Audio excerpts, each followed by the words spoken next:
À l'Union populaire républicaine, nous sommes convaincus que la France n'est plus sous le contrôle du peuple. Notre volonté première est donc de rétablir la démocratie. C'est pourquoi nous proposons dans notre programme présidentiel la pleine et entière reconnaissance du vote blanc. En France, lors d'une élection, un électeur inscrit a 4 possibilités d'expression. Soit il vote pour tel ou tel candidat, soit il vote mais en refusant de choisir un candidat. C'est le vote blanc. Soit il met dans l'enveloppe un bulletin non valide, c'est le vote nul, soit il ne vote pas, c'est l'abstention. Une fois les bureaux de vote fermés, on compte le nombre de bulletins. Puisque le nombre de personnes inscrites sur les listes électorales est connu, on en déduit facilement le niveau de l'abstention. Lors du dépouillement, on met d'un côté les votes pour les candidats et de l'autre les votes blancs et nuls. Les votes blancs et nuls ne sont pas pris en compte dans le décompte des suffrages exprimés. Enfin, on compte le nombre de voix obtenues par les différents candidats. Si on prend l'ensemble des résultats du vote, on obtient cette répartition. Maintenant, gardons uniquement les votes en retirant l'abstention et les nuls. On constate que le gagnant de l'élection est le vote blanc. Mais aujourd'hui, le résultat de l'élection nous est plutôt présenté ainsi. Le fait d'écarter les votes nuls du résultat semble logique. Mais faire de même avec les votes blancs est injuste, car ne voter pour personne indique une volonté de participer à l'élection, mais marque un refus des choix proposés.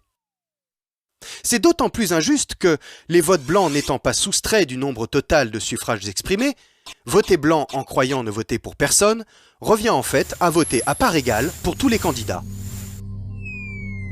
Dans notre programme pour l'élection présidentielle, nous proposons la pleine et entière reconnaissance du vote blanc. Ce qui veut dire qu'une élection à laquelle le vote blanc arriverait en tête serait annulée. Le scrutin serait reporté de quelques mois et tous les candidats de la première élection auraient interdiction de se représenter, ayant été écartés par la majorité des électeurs. Enfin, pour éviter toute fraude, l'Union populaire républicaine propose que l'usage des machines à voter électroniques soit strictement interdit. Les élections s'effectuent au scrutin secret et manuel, au moyen de bulletins de vote en papier, d'urnes transparentes et sous la surveillance des citoyens. Ces propositions permettent d'améliorer l'offre politique et participent au rétablissement de la démocratie.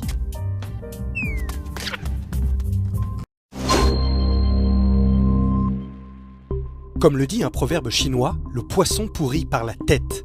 C'est pareil pour l'État. À l'Union populaire républicaine, nous sommes convaincus que la France est en train de pourrir par la tête. Nous souhaitons rétablir le sens de la probité en politique.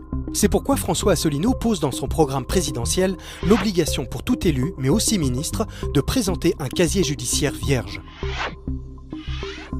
Pour pouvoir être policier, infirmière, gendarme, pompier, greffier, juge, avocate, comptable, médecin, dentiste, pharmacienne, agent de la poste, chauffeur de taxi et bien d'autres métiers encore, vous avez l'obligation légale de présenter un casier judiciaire vierge. C'est-à-dire que vous ne devez pas avoir été condamné pénalement par la justice française. Par contre, ce n'est pas nécessaire si vous souhaitez être ministre ou même président de la République. Est-il normal qu'une personne ayant été condamnée pour fraude fiscale, abus de biens sociaux ou prise illégale d'intérêt puisse décider des affaires publiques? Cela nous semble profondément scandaleux. C'est pourquoi François Asselineau propose dans son programme présidentiel que les maires, conseillers régionaux et départementaux, députés, sénateurs, ministres et présidents de la République aient l'obligation légale de présenter un casier judiciaire vierge pour pouvoir exercer leurs fonctions. Et pour montrer encore plus l'exemplarité des responsables politiques, François Asselineau propose qu'ils soient destitués et inéligibles à vie en cas de condamnation définitive pour fraude fiscale, abus de biens sociaux ou encore prise illégale d'intérêt. De même, François Asselineau propose de rétablir les crimes de haute trahison et de complot contre la sûreté de l'État pour le président, mais aussi pour les membres du gouvernement. Ces propositions contribuent à restaurer la confiance des citoyens vis-à-vis des décideurs politiques et de l'État. Elles encouragent la probité et le désintéressement des représentants du peuple. À l'Union populaire républicaine, nous rappelons que le mot démocratie vient du grec ancien démos, le peuple, et kratos, le pouvoir. La démocratie, cela signifie donc une chose et une seule, le pouvoir du peuple. Or, à l'UPR, nous sommes convaincus que la France n'est plus qu'une démocratie d'apparence. Le fait qu'il y ait des élections n'est pas suffisant pour garantir qu'il s'agit bien d'une démocratie. Car nos dirigeants n'obéissent plus au peuple français depuis que la France fait partie de l'Union européenne, de l'euro et de l'OTAN. Quels que soient les résultats des élections, nos dirigeants n'obéissent plus au peuple, mais à l'Union européenne. La France est devenue une eurocratie. Quels que soient les résultats des élections, nos dirigeants n'obéissent plus au peuple, mais à l'OTAN. La France est devenue une otanocratie. Quels que soient les résultats des élections, nos dirigeants n'obéissent plus au peuple, mais à la Banque Centrale Européenne et aux grandes banques. La France est devenue une bancocratie, ou une Goldman Sachsocratie. Notre volonté première est de rétablir la démocratie, c'est-à-dire que ce soit le peuple français qui ait vraiment le pouvoir, et qui fixe en dernier ressort les grands choix collectifs de notre nation.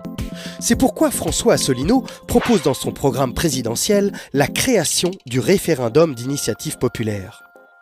En France, quand on parle de référendum, on pense au référendum d'initiative présidentielle.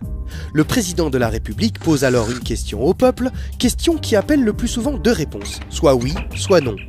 À l'issue du référendum, c'est normalement la réponse majoritaire qui est appliquée. Cependant, on a vu en 2005 que nos dirigeants ont eu l'audace de ne tenir aucun compte du non de 55% des Français à la Constitution européenne. Aujourd'hui, le peuple n'a quasiment aucun moyen pour imposer aux dirigeants qu'une décision soit débattue et tranchée par l'ensemble des citoyens. À la différence de ce qui existe en Suisse ou en Californie, les pétitions n'ont pas de valeur légale contraignante et elles ne servent donc à peu près jamais à rien. Le référendum d'initiative populaire que nous proposons obligera nos dirigeants, quels qu'ils soient, à mettre en œuvre une décision que le peuple exige. Dans son programme présidentiel, François Asselineau propose ainsi d'instaurer le référendum d'initiative populaire.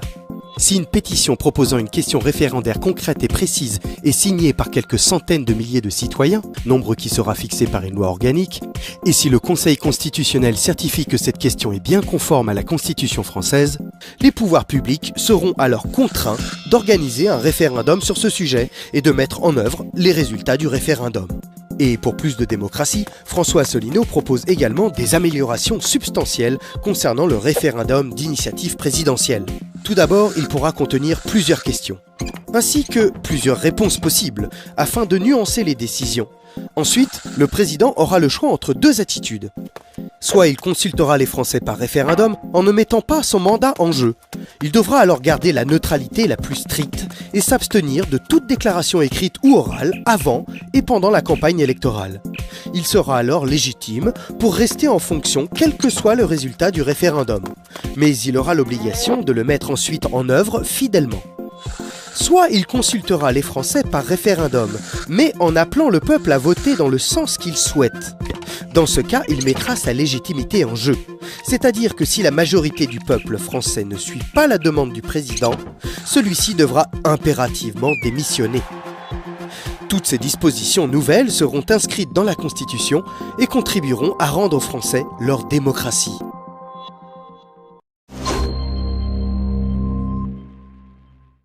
À l'Union populaire républicaine, nous savons que les Français sont très attachés à leur maire.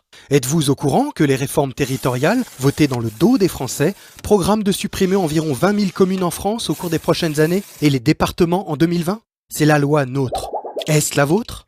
Dans son programme présidentiel, François Asselineau propose d'arrêter immédiatement ces réformes territoriales.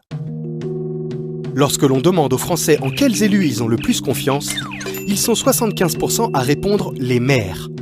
Aujourd'hui, les maires sont des personnes dévouées à leurs administrés, touchant une compensation symbolique. On ne parle même pas de salaire quand il s'agit de 650 €. Vers qui se tourne-t-on quand il y a un trou dans la chaussée ? Le maire. Qui consulte-t-on lorsqu'il y a des querelles de voisinage ? Le maire. Qui connaît ses administrés, les spécificités du terrain, etc. Le maire. Si demain il y a des regroupements de communes conséquents, des villages et petites villes disparaîtront. Autant de maires en moins. Le prétexte serait de faire des économies. C'est complètement faux et absurde. C'est en réalité l'inverse qui va se produire. Si les réformes territoriales et les regroupements de communes se poursuivent, la facture va exploser. On devra se passer du travail quasi bénévole du maire dévoué pour laisser place à un salarié qui vivra à 20 ou 30 km de là, qui aura un secrétariat et tous les frais qui vont avec. La France est forte de 36 000 communes. Certains considèrent que c'est trop. Et alors ? C'est un raisonnement absurde. Imagine-t-on quelqu'un qui dirait qu'il y a 365 fromages en France, que ce nombre est bien trop élevé et qu'il faut le réduire à 6 fromages, comme c'est le cas aux Pays-Bas? Le but non avoué est de créer des grands comtés à l'américaine. Et de manière très sournoise, s'il n'y a plus que 16 000 communes en France, il sera encore plus difficile d'obtenir les 500 parrainages pour se présenter à l'élection présidentielle.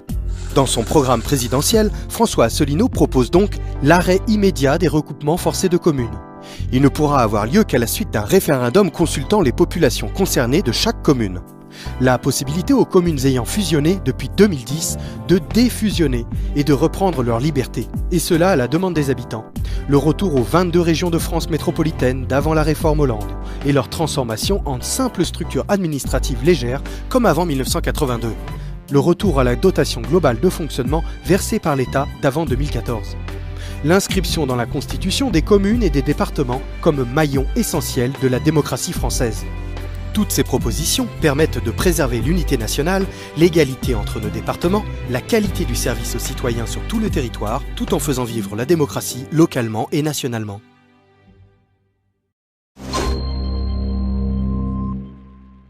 À l'Union populaire républicaine, nous sommes révoltés comme de plus en plus de Français par la destruction des services publics.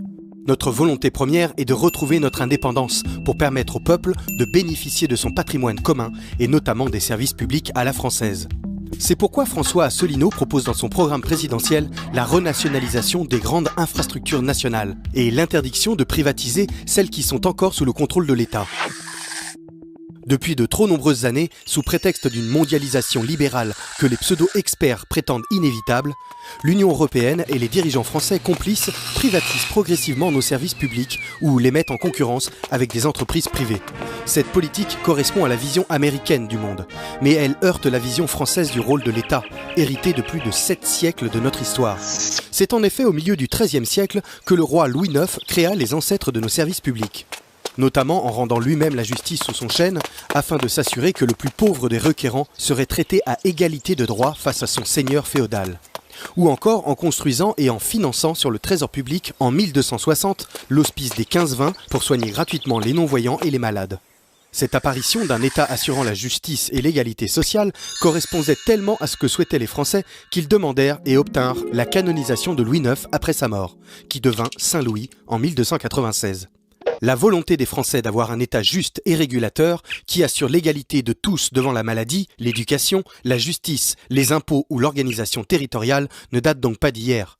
Cela fait plus de 750 ans que les Français le souhaitent. En 1946, au lendemain de la guerre, suivant le programme du Conseil national de la résistance, un vaste plan de nationalisation est entrepris. L'énergie, et en particulier l'électricité, est un des secteurs concernés. En 2007, sous l'exigence des traités européens, le marché de l'électricité et du gaz est ouvert à la concurrence. La production de l'électricité française devient alors dépendante de puissances privées, françaises comme étrangères. L'élection présidentielle de 2017 permettra de mettre un terme à la propagande de l'oligarchie euro-atlantiste qui postule l'impuissance des peuples à maîtriser leur propre avenir. François Asselineau propose dans son programme présidentiel d'organiser le retour à la nation des entreprises suivantes: EDF et GDF, Engie, ex-GDF Suez, Orange, ex-France Télécom, toutes les sociétés de réseaux d'adduction d'eau, Télédiffusion de France, l'AFP. Il faut restituer à l'agence France Presse son rôle originel de service public de l'information, tel qu'il avait été conçu par le Conseil national de la résistance. Un financement correct de l'AFP doit être assuré par l'État afin de diffuser une vision impartiale et indépendante des événements planétaires. Tout établissement financier secouru par des fonds publics. Faire payer les contribuables lorsqu'il y a des pertes et récompenser les actionnaires lorsqu'il y a des profits, cela n'arrivera plus. François Asselineau annulera définitivement le processus de privatisation rampante de la Poste et de la SNCF. Il mettra également en place la renationalisation de la gestion des autoroutes. Celles-ci sont des monopoles, fruits du travail commun des Français. Aucune concurrence ne peut s'exercer sur elles. Pourquoi permettrait-on à des entreprises privées de s'enrichir en exploitant un bien public ? Sans compter que les prix au péage augmentent sans arrêt, alors que les frais de concession sont largement amortis. TF1 sera aussi déprivatisé. Pourquoi ? Il faut bien comprendre que TF1 est de loin la première chaîne regardée par les Français. Elle joue un rôle de premier plan dans la formation et l'éducation de l'opinion publique. Rôle qu'il est inadmissible, en démocratie, de laisser dans des mains privées. TF1 sera donc renationalisé et son cahier des charges profondément remanié afin de proposer des programmes d'information et de culture de qualité pour le plus grand nombre. Et pour éviter que les gouvernements suivants vendent à nouveau le patrimoine national à des intérêts privés, François Asselineau propose d'inscrire dans la Constitution la liste des services publics non privatisables par nature. Par exemple, interdire la privatisation des services publics stratégiques existants actuellement dans le domaine de la santé et de l'éducation, ainsi que poser le principe constitutionnel de la propriété publique de la Poste, des producteurs et fournisseurs de gaz et d'électricité, de la SNCF, des autoroutes, des services d'adduction d'eau et des 2 premières chaînes de télévision nationale. Ces propositions permettent au peuple français de reprendre le contrôle des biens communs de la nation, de redonner du pouvoir d'achat à tous grâce aux tarifs réglementés ou à la gratuité des services publics. Il s'agit de protéger et développer le patrimoine commun afin qu'il bénéficie à l'ensemble des Français et soit géré dans une totale transparence.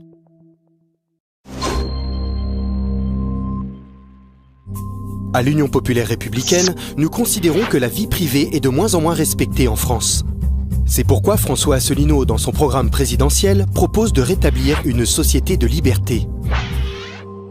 Sous couvert de protection de la population et de veille permanente contre des menaces plus ou moins avérées, les pouvoirs publics, mais aussi de grands groupes privés, surveillent de plus en plus étroitement les Français, sans que ceux-ci s'en rendent toujours compte. C'est ainsi que des gestes jugés intrusifs hier, comme fouiller les sacs ou faire des palpations corporelles, sont devenus aujourd'hui des actes courants et acceptés. Cela fait maintenant combien de temps ? 6 mois ? 1 an et demi que l'on est en état d'urgence ? Les Français ne savent même plus, tant ils ont intégré cet état de fait, comme s'il s'agissait d'une situation normale et d'une fatalité. Depuis les attentats de novembre 2015, en réalité, ils font avec. Parce que, paraît-il, il faut s'habituer à vivre avec le terrorisme. L'expérience a montré que cet état d'urgence n'est pas appliqué de façon stricte et ne permet pas du tout d'éviter de terribles attentats comme à Nice le 14 juillet 2016. La meilleure façon de lutter contre le terrorisme est ailleurs. Il faut d'abord que la France cesse de participer à des guerres illégales de déstabilisation au Moyen-Orient et qu'elle cesse d'entretenir des relations troubles et complaisantes avec les pays qui financent et arment les terroristes, à commencer par l'Arabie Saoudite et le Qatar, avec la complicité de Washington. Mais si l'état d'urgence n'est pas appliqué dans toute sa rigueur, il pèse quand même sur les libertés publiques.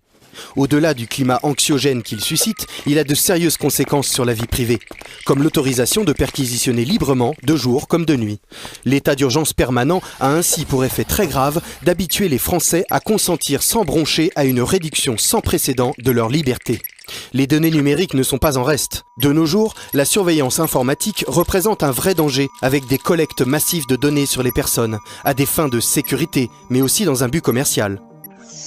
Dans son programme présidentiel, François Asselineau propose de rétablir une société de liberté. Il y développe un point fondamental sur lequel il convient d'insister. Tout citoyen français a le droit à sa vie privée. Pour cela, François Asselineau propose de limiter à 2 mois les plans Vigipirate et l'état d'urgence, avec renouvellement sur autorisation du Parlement, ainsi qu'un référendum obligatoire au bout de 3 renouvellements. Rétablir le principe fondamental du secret des correspondances et des télécommunications. Seul un juge pourra ordonner la consultation et le fichage de ces données. Rétablir le principe fondamental de pouvoir aller et venir sans être surveillé. Il s'agira d'adopter une législation beaucoup plus contraignante pour installer de nouvelles caméras de vidéosurveillance et d'examiner avec minutie la pertinence de celles déjà existantes. Reconnaître le droit à l'anonymat sur Internet, dans le cadre du respect de la loi bien évidemment.